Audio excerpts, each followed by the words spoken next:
नमस्कार दोस्तों।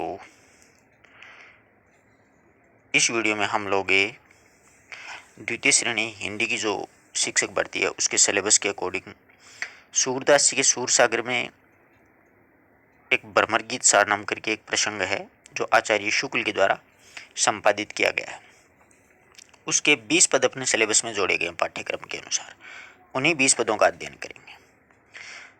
तो देखिए, सूरदास जी का जन्म जो है वो 1478 ईस्वी में विक्रमी संवत 1535 दिल्ली के निकट सिही गांव में हुआ था, एक सारस्वत ब्राह्मण परिवार में। और इनका निधन 1583 में पारसोली गांव में हुआ। सूरदास जी के गुरु वल्लभाचार्य जी से भेंट इनकी सबसे पहले 1509 और 10 में पारसोली गांव में हुई थी। भक्ति के प्रारंभ में सूरदास जी वो दास्य भाव से भक्ति किया करते थे या फिर विनय के पद लिखा करते थे, लेकिन जब से वल्लभाचार्य जी का सानिध्य प्राप्त हुआ उन्होंने सख्य वात्सल्य और माधुर्य भाव पद्धति में को अपना लिया और उनकी काव्य भाषा वो ब्रज भाषा रही थी। साहित्यिक ब्रज भाषा सूरदास जी की है।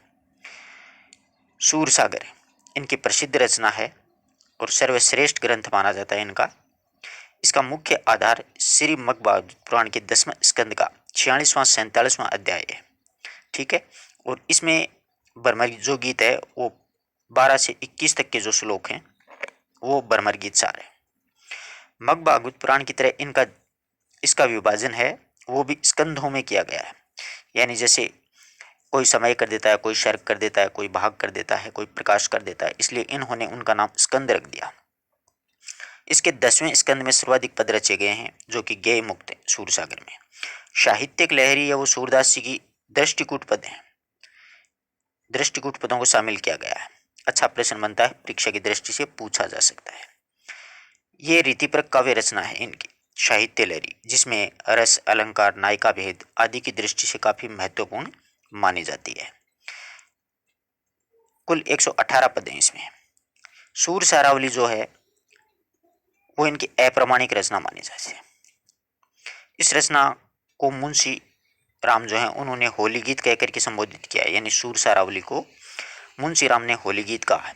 अच्छा कथन है, परीक्षा में पूछा जा सकता है। कुल 1107 पद हैं और विद्वानों को लेकर के इस रचना में मतभेद भी चल रहा है कि ये सूरदास जी की रचना नहीं है।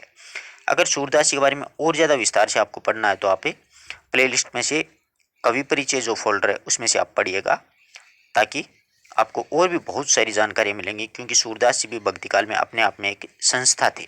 जैसे तुलसी है, सूर है, जायसी है, कबीर है, ये तो भक्ति काल के आधार स्तंभ थे चारों ही।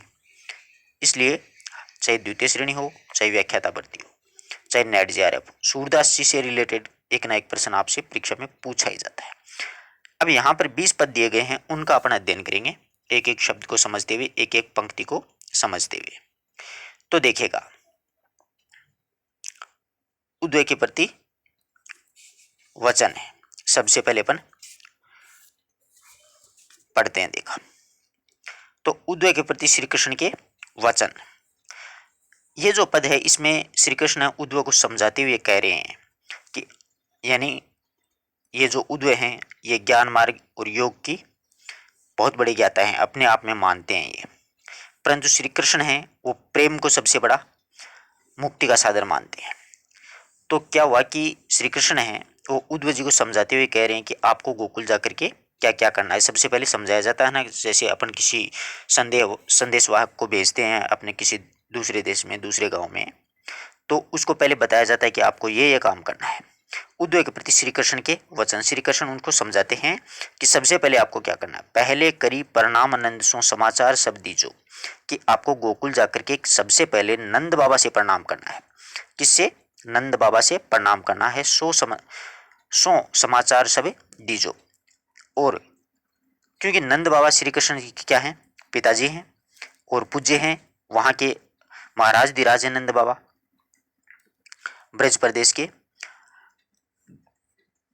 उसी के साथ में उसके बाद में सबसे पहले आपको प्रणाम करना है और उसके पश्चात सारे समाचार हैं वो दीजिए। यानी मेरे बारे में सारी बातें हैं वो बताइए कि मैं यहाँ पर सकुशल हूँ। सबसे पहले आपको नंद बाबा से प्रणाम करना है। और वहाँ वर्ष बानु गोप सो जाए सकल सुधी लीजो। और उसके बाद में आपको वहाँ पर जाकर के क्या क्या करना है कि वर्ष बानु है उनसे मिलना है। और जो मेरे गोपालक साथी हैं उनको सकल शुद्धि लीजिए, उन सभी की समाचार भी आपको लेना है। यानी सबसे पहले नंद बाबा से आपको प्रणाम करना है, उसके बाद में वर्ष भानु जो हैं उनके पास जाना है, और वर्ष भानु की पुत्री है राधा, उसी का समाचार भी लेना है। वर्ष भानु गोप आदि सभी बाल गोपालों के पास में जाकर के सकल शुद्धि लीजिए, यानी मेरी सारे समाचार उनको बताना और उनके सारे समाचार आपको लेना है। श्री दामा आदि सब ग्वालन को मेरो हितु भेटियो। यहाँ पर श्री कृष्ण है वो कहते हैं कि श्री दामा आदि जितने भी मेरे बाल गोपाल ग्वाल यानी जो साथी थे, श्री दामा आदि सारे जो ग्वाल हैं उनको मेरी ओर से गले लगना कहना, यानी भेटियो गले लगना कहना कि मैं आपको बहुत ही यादें कर रहा हूँ। सुख संदेश सुनाई को हमारो गोपियों को दुख मेटियो। और उसके बाद में आपको यहाँ पर देखेगा श्रीदामा आदिक सब ग्वालन को भेंटियो, यानी श्रीदामा हैं और सारी जितने भी बाल ग्वाल हैं उन सभी को मेरी ओर से भेंटना। यहाँ पर श्रीदामा आदिक के अलावा इनके जो मित्र थे जैसे रेता है, पेंता है, मना है, मनसक है आदि सभी बाल गोपाल हैं उनको मेरी ओर से गले लगना कहना भेंटना।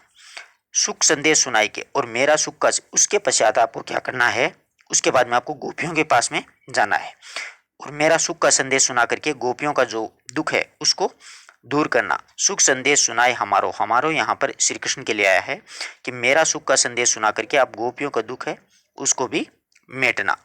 मंत्री इके बन बसन हमारो ताही मिलिस छुपाइयो। यानी जो गोपियां हैं जो मेरी याद में तड़प रही हैं, परेशान हो रही हैं, मुझे याद कर करके वो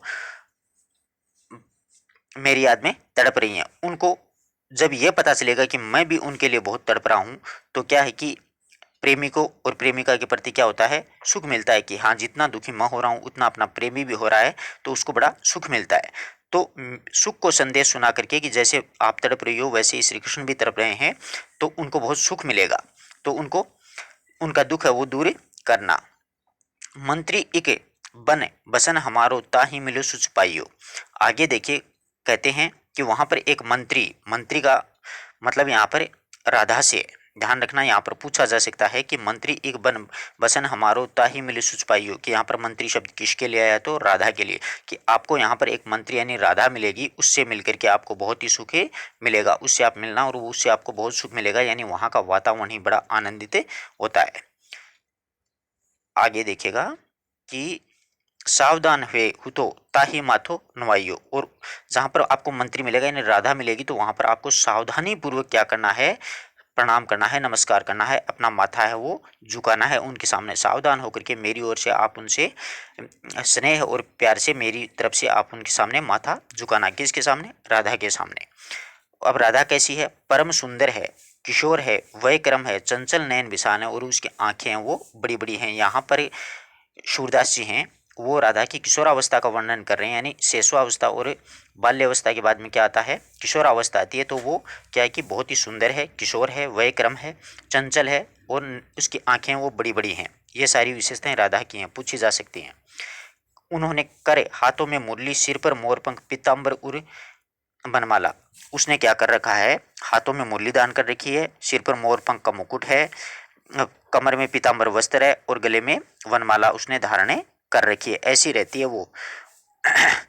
जरी डरियो मत संगन वनन में ब्रज देवी राखन हार है, यानी तुम वहां पर जाओगे ना ब्रज के वनों में, वहां पर आपको जरा सा भी डरना नहीं है। उन संगन वनों में ब्रज की देवी उसकी रखवाली करने वाली है।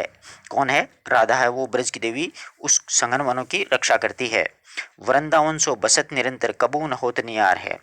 आगे कहते हैं कि इस प्रकार से आप जंगलों में जाओगे तो डरना मत। वृंदावन सो बसत निरंतर, वो वृंदावन में यानी उन वनों में लगातार वहीं पर बसती है। कबू न होत नियार, उन जंगलों से राधा कभी भी अलग नहीं होती है, सदैव वृंदावन में रहती है, कभी उससे अलग नहीं जाती है।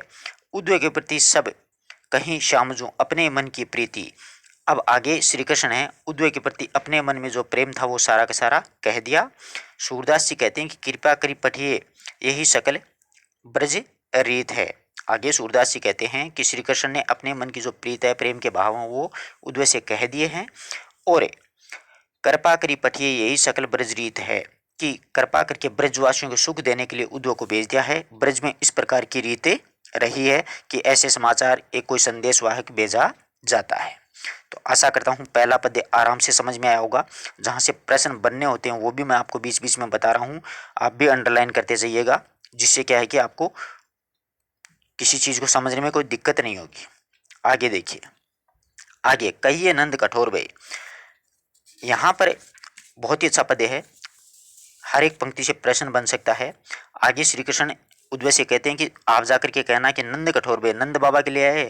कठोर यानी कठोर, भय यानी हृदय, कि कहना कि नंद बाबा आप तो बहुत ही कठोर हृदय के हो गए हो, आप तो बहुत कठोर हो गए हो। कठोरता के कारण स्पष्ट करते हुए कहते हैं कि हम दो वीर्य डारी, वीर्य का मतलब भाई, दो का मतलब दो, हम का मतलब यहाँ पर श्री कृष्ण और बलराम दोनों से है। यहाँ पर यह प्रश्न अच्छा बनता है कि हम शब्द किसके लिए आया। ऐसे प्रश्न पूछे जाते हैं परीक्षाओं में कि हम दो वीर्य डारी पर गरी मानो थाती सौंपी आयो, कि हे नंद बाबा आपका हृदय बहुत ही कठोर हो गया, आप बहुत कठोर हो गए हैं। हम दोनों भाइयों को, दो यानी दोनों, वीर्य यानी भाइयों को, डारी छोड़ करके, पर घरे यानी दूसरे घर पर, मानो इस प्रकार से हो गए हो जैसे कोई दूसरे की जो धरोहर है वो आप किसी और को वापस लौटा के आ गए हो। हम दोनों भाइयों को आपने अपना पुत्र नहीं माना है। तो आई बात समझ में कि हम दोनों भाइयों को, श्री कृष्ण और बलराम, हम दोनों भाई यानी श्री कृष्ण और बलराम दोनों को मथुरा में आप इस तरह से छोड़ कर चले गए हो जैसे कोई दूसरे की धरोहर वापस लौटा करके निश्चिंत होकर के बैठ जाता है। तनक तनक ते पाली बड़ो कियो, बहुत सुख दिखलायो, आपने बहुत ही यत्न से, बहुत ही प्यार से हमारा लालन पालन पोषण करके बड़ा किया है। तनक तनक ते पाले बड़ो कियो, बहुत सुख दिखलायो, और बहुत ही आपने हमें सुख दिए हैं और बहुत ही प्यार से आपने हमारा लालन पालन किया, पालन पोषण किया है। गोचारण को चलित हमारे पीछे कोशक दायो, यानी हम जब गाय चराने के लिए, गोचारण यानी गाय चराने के लिए जाते थे तो आप हमारे पीछे कई कोसों तक पीछे पीछे आ जाया करते थे। जब हम गाय चराने के लिए जाया करते थे तो आप कई कई कोसों तक हमारे पीछे आ जाया करते थे। ये वसुदेव देव की हम सो कहते आपने जाए। यहाँ पर श्री कृष्ण कहते हैं उद्धव से कि ये वसुदेव और देवकी कहते हैं हमसे कि हमने तुम्हें जन्म दिया है, कि हमने तुम्हें जन्म दिया है, तुम्हारे माता पिता हमें देवकी और वसुदेव हैं वो अपना पुत्र हमें बतलाते हैं। बहुरी विधाता जसुमती के जमीन गोद खिलाए हैं। आगे कहते हैं कि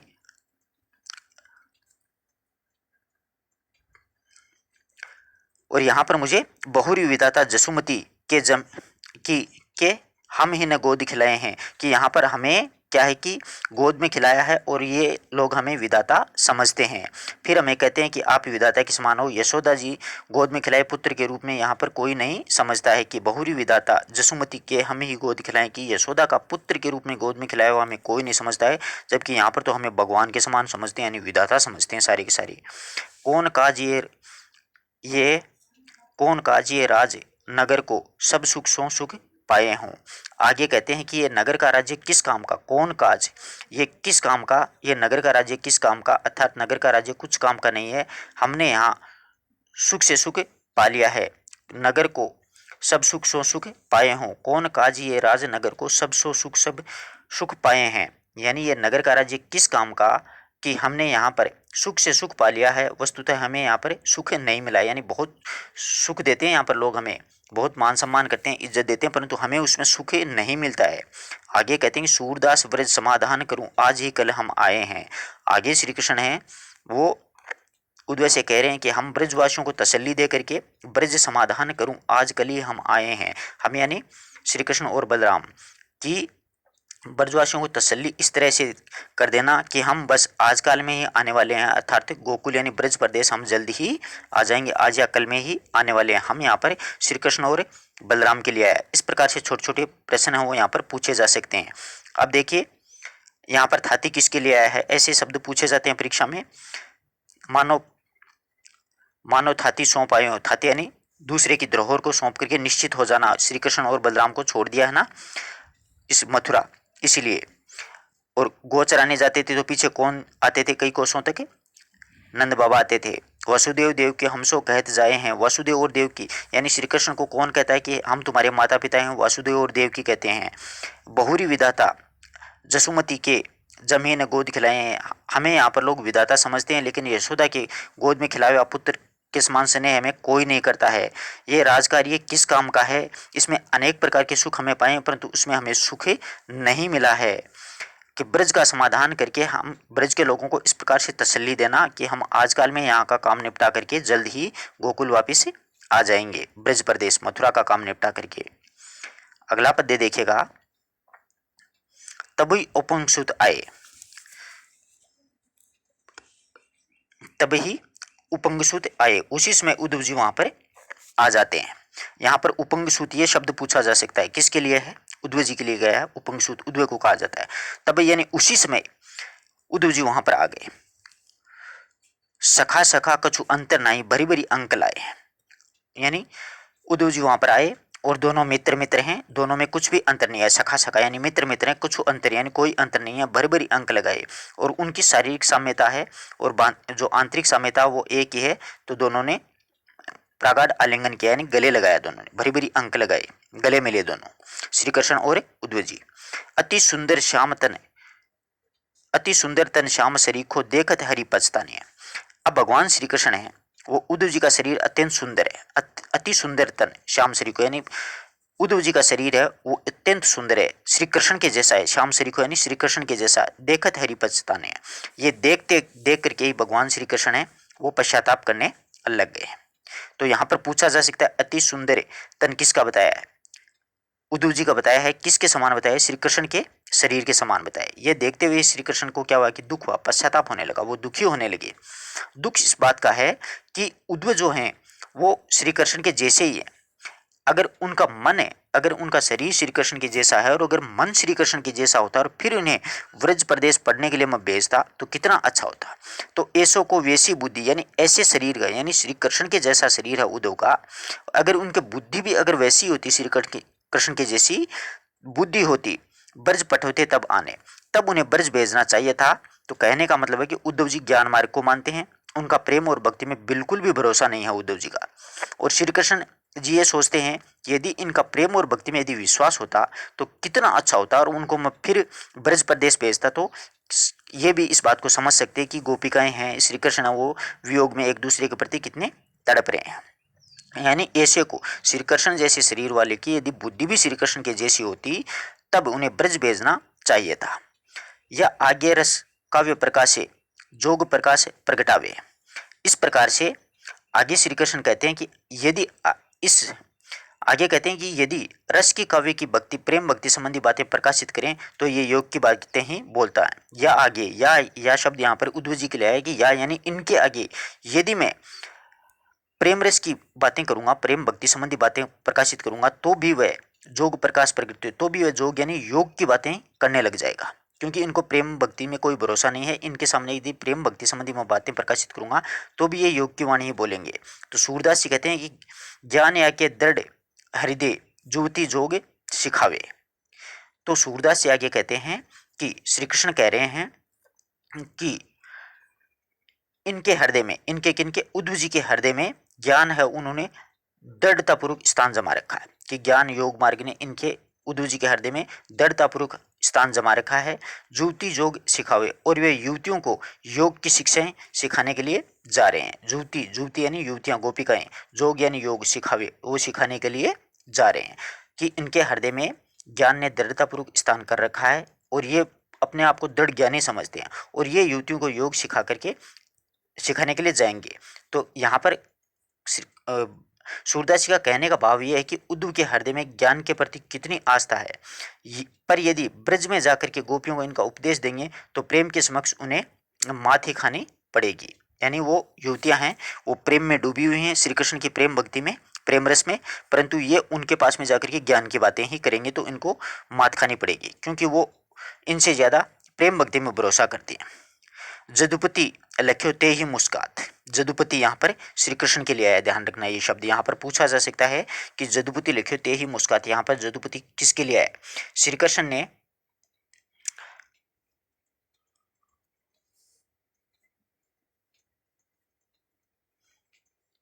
श्री कृष्ण है वो यहाँ पर आते हैं। इस प्रकार से जदुपति लख्यो मुस्कात। तो देखिए जदुपति यानी श्री कृष्ण है वो मुस्कुराने लग गए। जदुपति लख्यो मुस्कात, श्री कृष्ण वो मुस्कुराने लग गए उद्धव को देख करके।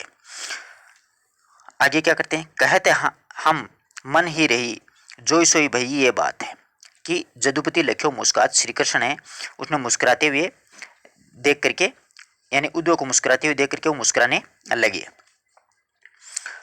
श्री कृष्ण अपने में सोचने लगे, कहते हम मन ही रही, जोई सोई भई ये बात है। आगे क्या है, श्री कृष्ण अपने मन में सोचते हैं कि हम जो कुछ भी सोचते हैं वो उद्वय की आस्था ज्ञान के विषय में वही बातें रह जाती है। वचन प्रकट करने लगे, प्रेम कथा चलाए। अब श्री कृष्ण है, उन्होंने अपने वचन प्रकट करने लगे और ब्रजवासियों के प्रति प्रेम की कथा है वो शुरू कर दी है। श्री कृष्ण ने किस प्रकार से की है कि सुनो उद्वय मोही। यहाँ पर उद्वय श्री कृष्ण उद्वय कहते हैं कि सुनो उद्वय मोही ब्रज की सुधि नहीं बिसराती, यानी मुझे ब्रज की सुधि यानी याद है वो मुझसे, मेरे मन से या मेरी आत्मा हृदय से वो अलग नहीं होती है। हे उद्वय सुनो, ब्रज की याद मुझसे भुलाए नहीं, भुलाई जाती यानी अलग नहीं होती है। कब कब नहीं होती है, रेनी रात में, सोवत सोते हुए, चलत चलते हुए, जागत जागते हुए, लगत नहीं मन की आन, और किसी भी प्रकार से मेरा मन है वो यहाँ पर नहीं लगता है। यानी मेरा मन रात्रि में सोते हुए, सोते समय, चलते समय, जागते समय, किसी अन्य स्थान पर मेरा मन है यहाँ पर नहीं लगता है। नंद जसुमती नर नारी ब्रज जहाँ हमारो प्राण, यानी नंद बाबा और यशोदा माता और वहाँ पर ब्रज के नर नारी हैं, वहाँ पर मेरे प्राण हैं वो बसते हैं। कि मेरे प्राण तो वहाँ पर पड़े हुए हैं जहाँ पर नंद बाबा, यशोदा माता और ब्रज के अन्य नर नारियाँ हैं, उन सभी में मेरे प्राण हैं वो बसे हुए हैं। कहत हरि सुनि उपंग सुत, ये कहत हो रसरीत। आगे श्री कृष्ण कहते हैं कि हे उद्वय सुनो, ये प्रेम की रीत है। कहते हरि, हरि श्री कृष्ण के लिए आया है, उपंग सुत उद्वय के लिए आया है कि हे उद्वय सुनो कि प्रेम की रीत यही है जो मैं तुमसे ये कहता हूँ, रस की रीत जो मैं तुमसे कहता हूँ वही प्रेम की रीत है।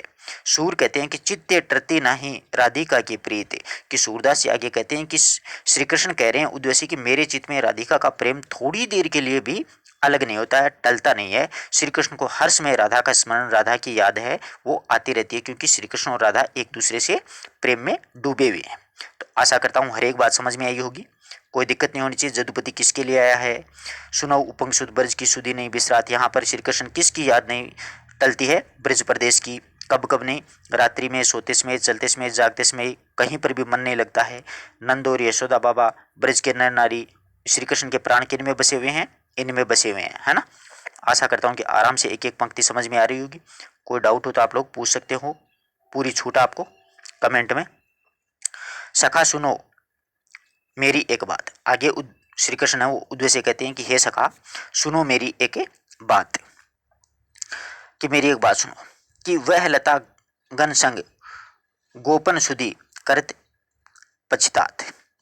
श्री कृष्ण कहते हैं हे सखा उद्वय मेरी एक बात सुनो, जब मैं ब्रज में उन लताओं को याद करता हूँ, वह लता गण संग गोप सुधि करत पछतात, यानी मैं जब ब्रज की उन लताओं को याद करता हूँ, उन लताओं के साथ में गोपियों का जो मेरे साथ सामंजस्य था, जिसके साथ मैंने रास लीलाएं की हैं, उनको जब याद करता हूँ, सुधि का मतलब याद करता हूँ, तो मुझे बहुत ही पश्चाताप होता है, बहुत ही दुख होता है, बहुत ही पछतावा होता है। कहाँ वह वर्ष भानु तनया परम सुंदर गात, कहाँ वह वर्ष भानु की तनया, तनया मतलब पुत्री यानी मतलब राधा, और उसका कितना सुंदर शरीर है। यहाँ पर देखिए श्री कृष्ण कहते हैं कि वहां पर सुंदर शरीर वाली वर्ष भानु की पुत्री राधा यहाँ पर कहाँ पर है। सुरती आए रास रस की अधिक जिए अकुलात, सुरती का मतलब याद आए जब रास लीला की मुझे, तो अधिक जिए अकुलात, तो मेरा जी है, मेरा मन है बहुत ही व्याकुल हो जाता है, बहुत मैं अंदर से परेशान हो जाता हूँ। सदा हित ये रहत नाही सकल मिथ्या जात, सदा हित ये रहत नाही सकल मिथ्या जात। आगे श्री कृष्ण की बातें सुनकर के उद्वय कहते हैं, अब ये कथन उद्वय का है, उद्वय कहते हैं कि संसार के संबंध सदा यानी हमेशा नहीं रहते हैं, सकल मिथ्या जाति, संपूर्ण संसार है वो अक्षण मंगूर है, यानी सांसारिक वस्तुएं हैं वो मिथ्या हैं, झूठी हैं। आप तो परम ब्रह्म है वही एक सत्य है, आप मुझसे ये सिद्धांत समझ लो, केवल परमेश्वर ही एक है। सूरदास कहते हैं प्रभु ये सुनो मोसो एक ही नाथ, कि उद्वय जी हैं वो श्री कृष्ण से कहते हैं कि आप तो मुझसे ये सिद्धांत समझ लो, केवल एक परमेश्वर से नाता रखना चाहिए, आपको गोप हैं आदि की स्मृति है वो नहीं करनी चाहिए। जबकि उद्वय को ये पता नहीं है कि जिस ब्रह्म की वो बात कर रहे हैं वो ब्रह्म खुद उनके सामने खड़ा है, श्री कृष्ण, जो कि प्रेम की भाषा समझाई है श्री कृष्ण ने इसे पूरी संसार वर्ष को। तो आई बात समझ में, एक एक चीज अच्छे तरीके से याद रखना। यहाँ पर श्री कृष्ण के बोल हैं कि सखा सुनो मेरी एक बात, वहाँ पर लताओं को जब मैं याद करता हूँ, उसके साथ में गोपियों का और शुद्धिकृत पश्चात, और उन लताओं के साथ में गोपियों का जो सामंजस्य रास लीलाएं हैं उनको याद करता हूँ, तो मुझे बहुत पछतावा होता है, बहुत पश्चाताप होता है, बहुत ही दुख होता है। कहाँ ये वर्ष भानु तनया परम सुंदर गात, और वह सुंदर शरीर वाली वर्ष भानु की तनया पुत्री राधा यहाँ पर कहाँ पर है, जिसका सुंदर शरीर है। सुरती आए रास की अधिक जिय अकुलात, यानी जब मुझे उस रासलीला की याद आती है तो मेरा मन है वो बहुत व्याकुल हो जाता है। अब आगे उद्धव बोलते हैं सदा हित ये रहत नाई सकल मिथ्याजात। तो उद्धव जी कहते हैं कि इस संसार में सबू वस्तुएं मिथ्या हैं, संसार का इन वस्तुओं से कोई संबंध नहीं है, एक ना एक दिन ये सारी वस्तुएं का रिश्ता एक दूसरे से टूट जाएगा। ब्रह्म ही एक सत्य है, प्रभु ये सुनो मोसो एक ही नाथ, कि ब्रह्म ही एक है। श्री कृष्ण को समझाते हैं उद्धव कि मुझसे आप ये सिद्धांत ले लो कि ब्रह्म एक है, केवल परमेश्वर से नाता अपन को रखना चाहिए। ये गोपी गोपिकाएं रासलीला इनसे कोई आपको संबंध नहीं रखना चाहिए। अगला देखिए, उद्धव ये मन निश्चय जानो। आगे सूरदास जी हैं, वो लिखते हैं कि श्री कृष्ण कहते हैं कि हे उद्धव आप अपने मन में निश्चित कर लो। उद्धव ये मन निश्चय जानो कि हे उद्धव आप अपने मन में ये निश्चय कर लो कि मैं आपको मन से, कर्म से, वचन से मैं तुम्हें पठावत ब्रज को तुरंत पालूं। मैं तुम्हें अपने मन से, वचन से, कर्म से तुम्हें ब्रज को भेज रहा हूं, ये मतलब योग का संदेश देने के लिए। पूर्ण ब्रह्म सकल अविनाशी ताको तुम अज्ञातो, यानी तुम जो हो वो पूर्ण ब्रह्मा है, जिसको आप जानते हो वो ब्रह्मा पूर्ण है, अखंड है, अविनाशी है। उस ब्रह्म की न कोई रूपरेखा, यानी तुम उस पूर्ण ब्रह्मा को जानते हो, वो सकल अविनाशी है, वो बिल्कुल अविनाशी है। ताको तुम अगत्य, जिसका तुम ध्यान लगाते हो, जिसका तुम्हें ज्ञान है, जिसके न रेख है, न रूप है, न जाति है, न कुल है, ना ही कुछ कोई माता पिता, यानी उस पूर्ण ब्रह्म के कोई रूपरेखा नहीं है, कोई जाति नहीं है, कोई कुल नहीं है, कोई वंश नहीं है, कोई माता पिता उसके नहीं है, जिसका तुम ज्ञान करते हो। ये मत दे करके तुम गोपियों को कहो आबहु विरह नदी बास्ती, ये मत आप गोपियों को दो और कहो कि मेरी विरह रूपी नदी में क्यों डूब रही हो, अर्थात विरह में आप बहुत दुखी हो, क्यों जल रही हो आप उस विरह में, कोई मतलब नहीं है, क्योंकि उसके कोई माता पिता नहीं है, अर्थात ब्रह्मा अद्वितीय है। उसके ज्ञान मार्ग का उपदेश आप गोपियों को दिया और मेरी विरह रूपी नदी में डूब रही हैं, उससे आप दुखी न हो। सूरदास कहते तुरंत यह जाए कहो तुम ब्रह्मा बिन नहीं आ सकती, यानी तुम्हारी ब्रह्मा के, यानी तुम, सूरदास जी कहते हैं कि श्री कृष्ण उद्धव से कहते हैं कि गोपियों तुम्हारी ब्रह्मा के बिना मुक्ति नहीं होगी, अर्थात गोपियों यदि तुम आप मुक्ति चाहते हैं तो निर्गुण जो ब्रह्म है उसकी उपासना, उसका नाम स्मरण है वो शुरू कर दीजिए, उसके बिना तुम्हारी मुक्ति है वो नहीं हो सकती है। ये मत, यानी ये सिद्धांत दिया हो गोपियों को, आप लोग ये बताओ गोपियों को कि हे गोपियों तुम है अब क्यों श्री कृष्ण रूपी विरह रूपी नदी में डूब रही हो, उससे क्यों जल रही हो, कोई मतलब नहीं है उसमें जलने का। सूर्य तुरंत ये जाए कहो, यानी तुरंत ये जाकर के हो तुम ब्रह्म बिना नहीं आसती, यानी तुम्हारी ब्रह्मा के बिना है कोई भी मुक्ति नहीं हो सकती है, आप उसमें मत जलो, डूबती मत रहो। भासती का मतलब है डूबना, कि आप श्री कृष्ण की विरह रूपी नदी में आप डूबती मत रहो, आप तो पूर्ण ब्रह्म हैं, अविनाशी हैं, उसका स्मरण करो जिससे आपको आसती यानी मुक्ति मिल सकेगी। अगला पद्य देखिएगा,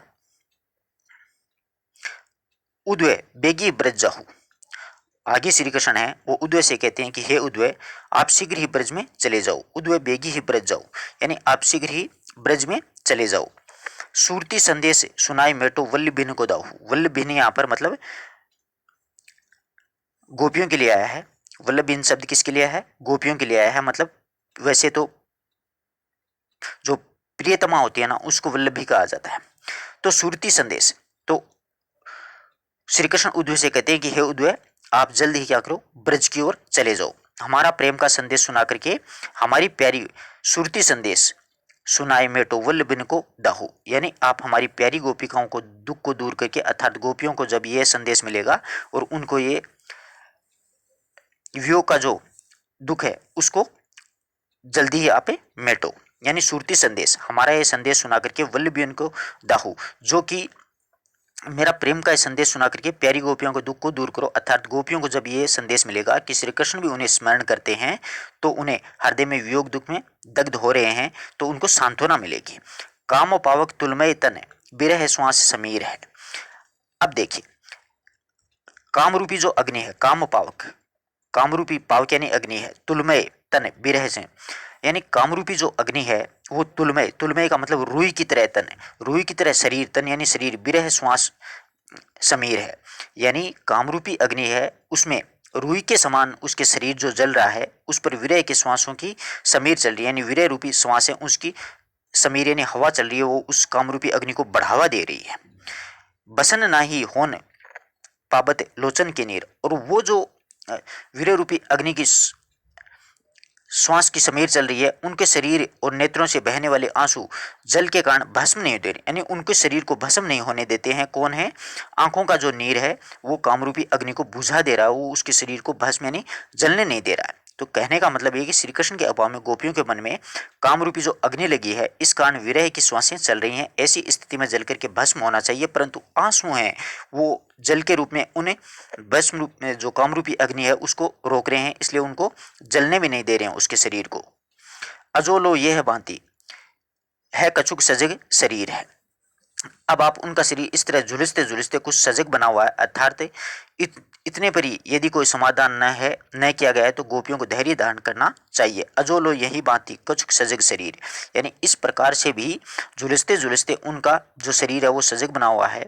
इतने पर ही यदि कोई समाधान न किया गया हो तो गोपियों को धैर्य धारण किस प्रकार से करेंगी? श्री कृष्ण कहते हैं कि हे उद्वय, तुमसे और अधिक बातें बनाकर क्या कहूँ, इतने पर विनु समाधाने क्या धरें ते को धीर, इस पे वो धैर्य धारण क्यों करे? यानी उनका शरीर इस प्रकार से जल रहा है फिर भी उसका कोई समाधान नहीं हो रहा है, तो गोपियों को धैर्य धारण नहीं करना चाहिए। कहो कहाँ बनाए तुम सो सखा साधु परवीन, और इससे आगे आगे श्री कृष्ण कहते हैं हे उद्वय, इससे आगे मैं आपको और क्या कहूँ, आप जैसा मित्र चतुर सज्जन कौन हो सकता है? तो सूरदास जी कहते हैं कि सुमति विचारिए क्यों जिए जल बिनु मेन, कि हे उद्वय, आप जैसा जो मित्र है इसके आगे मैं और क्या विचार व्यक्त करूं, आप ही कोई युक्ति निकालिए कि गोपियों जल के बिना मछली की तरह व्याकुल हो होकर के क्यों मर रही हैं। यहाँ पर ध्यान रखना कि सूर सुमति विचारिए क्यों जिए जल बिनु मेरे, जल बिनु मेन यहाँ पर मछलियों के लिए आया है कि वो श्री कृष्ण को याद करके क्यों बेवजह ही बिना पानी के मछलियों की तरह है श्री कृष्ण के विरह में जल करके मर रही हैं, उनको ऐसा क्या मिल रहा है पुनः जीवन प्राप्त करें। कहने का भाव है कि मेरी रूप या मेरे रूप रूपी जल के बिना गोपियां धारण कर सकें, इस तरह आप समझा सकें कि बिना जल के मछली का जीवन संभव नहीं है, इसलिए मेरे बिना भी उनका जीवन संभव नहीं है। इस प्रकार की आपको शिक्षा है वो गोपियों को दे करके आए कि आप जैसा साधु सजन सखा ये किसके लिए आया है, तो ये उद्वय के लिए आया है। तो ये पंक्तियां बहुत ही महत्वपूर्ण हैं। किस प्रकार की अग्नि लगी हुई है? कामरूपी अग्नि लगी हुई है, और उसको हवा कौन रहे, श्वास हैं वो समीर का काम कर रहे हैं। उनका शरीर जलने कौन नहीं दे रहा है, आंखों से निकलने वाला नीर है वो उस अग्नि को बुझा दे रहा है और उसको जलने नहीं दे रहा है, भस्म नहीं होने दे। अजोले भांति कछुक सजग शरीर, और इसी प्रकार से भांति से कुछ ये सजग शरीर है कि आज इसका शरीर इस तरह से झुलसते झुलसते इतना सजग बन गया है। इते पर विनु समाधान क्यों धरे ते को धीर, और इस पे वे आगे कहना कि इतने पर भी यदि कोई आपको समाधान नहीं किया गया हो तो गोपियों आप धैर्य धारण क्यों कर रखा आपने? कहो कहाँ से बनाए तुम सो सखा साधु परवीन। अब श्री कृष्ण अपने मित्र को कहते हैं कि तुम्हारे जैसा आगे यानी और अधिक बातें बना करके मैं आपको क्या कहूँ, आप जैसा मित्र चतुर सज्जन कौन हो सकता है मेरे जीवन में? कोई नहीं है, आप ही हो। आप ही गोपियों को जाकर के सुमति विचारिए, उनको एक अच्छी बात बताइए कि क्यों जिए जल बिन मीर, कि आप श्री कृष्ण के वियोग में क्यों मर रही हैं। जिस प्रकार से मछली है वो जल के बिना जिंदा नहीं रह सकती, उसी प्रकार से हे गोपियों आप जल के बिना मछली की तरह व्याकुल होकर के क्यों मर रही हो, पुनः अपना जीवन प्राप्त करो। अगला देखिए, पथिक संदेशों कहियो जाए। आगे जो है श्री कृष्ण उद्धव जी से कहते हैं कि हे पथिक, आप गोकुल में जाकर के हमारा एक संदेशा कहना। पथिक संदेशों कहियो जाए, कि हे पथिक आप गोकुल में जाकर के एक संदेशा कहना। किससे? यशोदा माता से हमारा एक संदेशा कहना। आवेंगे हम दोनों भैया, हम का मतलब यहाँ पर बलराम और श्री कृष्ण से है कि हम बलराम और भैया दोनों आवेंगे। मैया जाने अकुलाए, ये जान करके आप माता व्याकुल ना हो, हम जल्द ही आएंगे तुम्हारे पास। या को विलगु बहुत हम मान्यो जो कही पाठ्यो धाये।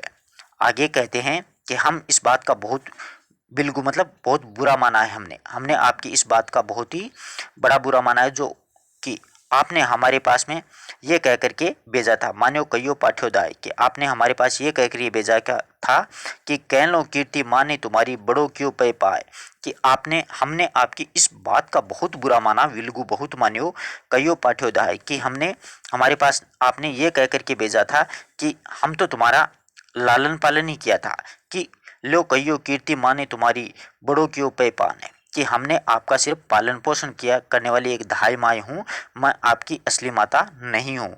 कहियो जाए नंद बाबा सो अरु गही पकड़ियो पाए है। और जाकर के नंद बाबा से भी आप ये कहना कि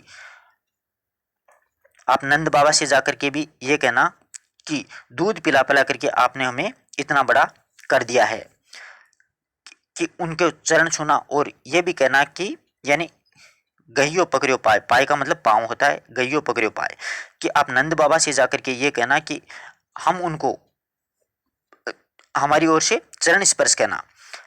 और आगे ये कहना नंद बाबा से कि दो दुखी न होए, दो का मतलब दो दुखी यानी परेशान न होए। कौन? दो गायों की बात हो रही है। पावे ही दुमरी दोहरी गाय, दुमरी यानी काली, दोहरी यानी सफेद, की हमारी सफेद और काली गाय हैं वो परेशान नहीं हो जाएं, वो दुखी न हो जाएं, ये भी नंद बाबा से कहना। यद्यपि मथुरा में वैभव होते यानी मथुरा में बहुत सुख सुविधाएं हैं, बहुत वैभव है, तुम बिन कछु न सुहाए, लेकिन तुम्हारे बिना, तुम बिन यहाँ पर यशोदा माता और नंद बाबा के लिए आया कि तुम्हारे बिना ये मुझे अच्छा नहीं लगता ये वैभव। सूरदास कहते हैं कि ब्रजवासी लोग भेंट हृदय जुड़ाए, कि ब्रजवासी के लोगों का जो जुड़ाव है वो हमें हृदय से मिलना मतलब प्रसन्नता प्रदान करता है, कि ब्रज प्रदेश के लोगों को से मिलना हमारे लिए एक हृदय में प्रसन्नता के समान होता है। तो आशा करता हूँ कि ये पद्य भी आराम से समझ में आया होगा, कि पथिक संदेश हो जाए। यहाँ पर श्री कृष्ण उद्धव से कहते हैं कि हे पथिक, एक संदेश है यशोदा माता को कहना, आवेंगे हम दोनों श्री कृष्ण और बलराम, मैया जाने अकुलाए, ये जान करके हे माता आप व्याकुल ना हो, यशोदा माता ये संदेश कर देना कि हम दोनों भाई जरूर आएंगे, कृष्ण और बलराम शीघ्र ही आएंगे। या को बिल्गु बहुत माने, हमने इस बात का बहुत, बिल्गु यानी बहुत बुरा माना है, जो कहीं पठ्यो हृदय, जो कि तुमने ये कहा, ये हमारे पास में संदेश भेजा है, कहला कर भेजा कि हमने तुम्हारा पालन पोषण करने वाली दहाई माएँ हैं, कि हम तुम्हारा पालन पोषण करने वाली एक दहाई माँ के समान है, असली माता तो देवकी हैं, जबकि यशोदा माता हम आप ही के पुत्र हैं। आपने ये कहा था ना हमने आपका पालन पोषण किया, इसका हमें बहुत बुरा लगा। कह लो कीर्ति माने तुम्हारी बड़ों क्यों पे पाए हैं, और तुम्हारी ये जो कीर्ति है जिसने आपने हमें दूध पिला पिला करके, कहाँ तक तुम्हारी कीर्ति का गुणगान करें, यश का गुणगान करिए, जिसने आपने दूध पिला पिला करके इतना बड़ा हमको किया है। कहियो जाए नंद बाबा सो, और नंद बाबा से जा करके कहियो अरु गई पकड़ियो पाए, और मेरी तरफ से उनका चरण स्पर्श भी कहना, गही पकड़ियो पाए, उनको उनका पैर पकड़ के नमस्कार करना, चरण छूना। कि दो दुखी न हो, दो दुखी यानी दोए गायें, दो दुखी न हो पावे हैं, दुमरी दोहरी गाय, काली और सफेद गाय दुखी ना हो जाएं। यद्यपि मथुरा वैभव होता है यानी मथुरा में वैभव होता है, लेकिन तुम बिन कछु न सुहाए, तुम यानी यशोदा और नंद बाबा के बिना यहाँ पर कुछ भी अच्छा नहीं लगता है। सूरदास जी कहते हैं कि श्री कृष्ण उद्धव से कह रहे हैं कि ब्रजवासी लोग भेंट हृदय जुड़ाए, कि ब्रज में रहने वाले लोग से मिलकर के हृदय में प्रसन्नता है वो होती है, यानी ब्रज के प्रदेश के लोगों से हम जब मिलते हैं तो मन में प्रसन्नता होती है। अगला देखिए, नीके रहियो जसुमती मैया। आगे श्री कृष्ण है वो उद्धव से कहते हैं कि आप यशोदा मैया से जाकर के कहना कि आप अच्छी तरह से रहना, अर्थात हमारे वियोग में व्यतीत न होना। नीके यानी आप अच्छी तरह से रहना यशोदा माता। आवेंगे हम दिन चारी पांची, हम हलदर दो उबीर, यानी हम 4-5 दिनों में आएंगे। हम यानी मैं और हलदर यानी बलराम, श्री कृष्ण और बलराम दोनों भाई हैं, वो जल्दी आएंगे भैया। जा दिन ते हम तुमसे बिछड़े, यानी जिस दिन से हम तुमसे अलग हुए न, काहू ने कहो कन्हैया, किसी ने हमें कन्हैया नहीं कह करके पुकारा है। कबू प्रातः ने कियो कलेवो, और कभी भी हमने प्रातः के समय में जो कलेवा होता है, जो नाश्ता होता है वो नहीं किया। सांझ ने पियो छैया, और शाम के समय है हमने कभी भी धिरोषण दूध है वो नहीं पिया, यानी गाय के थनों से निकला हुआ तरोताजा दूध है वो भी नहीं पिया है। बंसी बेनु संभार के राखियो। आगे श्री कृष्ण है वो दूध से कहते हैं कि यशोदा माता से कहना तुम कि मेरी बंसी है, मेरी बेणु चोटी है, उनको संभाल करके रखना, और अबेरे सवेरे, और वो अबेरे सवेरे मती चुराई ले जाए राधिका, यानी राधिका है मेरी चोटी है, मेरी बंसी है, उनको चुरा करके नहीं ले जाए, और कछु खिलौना हमारा और मेरा कोई खिलौना भी चुरा करके नहीं ले जाए, इसलिए आप उसका ध्यान रखना। कहियो जाए नंद बाबा सो निबट निठुर जिए किनो, और आगे जा करके आप है नंद बाबा से भी कहना कि आपने तो हमारा हृदय, आपने तो अपना हृदय बिल्कुल निपट निठुर जी हृदय, आपने अपना हृदय वो बहुत ही कठोर कर लिया है। और सूरदास जी कहते हैं कि श्री कृष्ण उद्धव से कहते हैं कि शाम पहुंचाए मधुपुरी, बहुत संदेश नहीं लेना, बहुरी संदेश नहीं लेना, कि ये भी कहना नंद बाबा से कि आपने मथुरा पहुंचा करके कभी भी हमारा कोई खोज खबर, कोई समाचार, कोई सुधी आपने कोई ली नहीं है।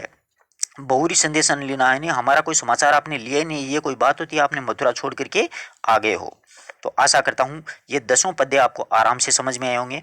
नेक्स्ट वीडियो में जो 10 बचे हैं उनका अध्ययन और करेंगे। अगर कोई डाउट हो तो आप लोग कमेंट कर सकते हो, अच्छा बुरा कैसा लगा, क्या इसमें संशोधन करना चाहिए, क्या नहीं करना चाहिए। धन्यवाद दोस्तों, अपने मित्रों तक भी शेयर करें।